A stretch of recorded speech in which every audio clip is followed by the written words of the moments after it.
ভাল লগা অনুভৱ এটি নিজতেই থোৱা সাঁচি আজি যেন চকুৰ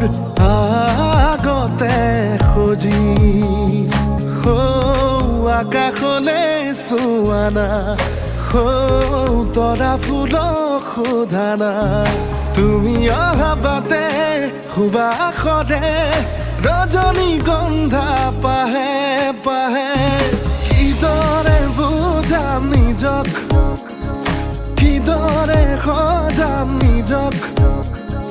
কিদৰে বুজাম নিজক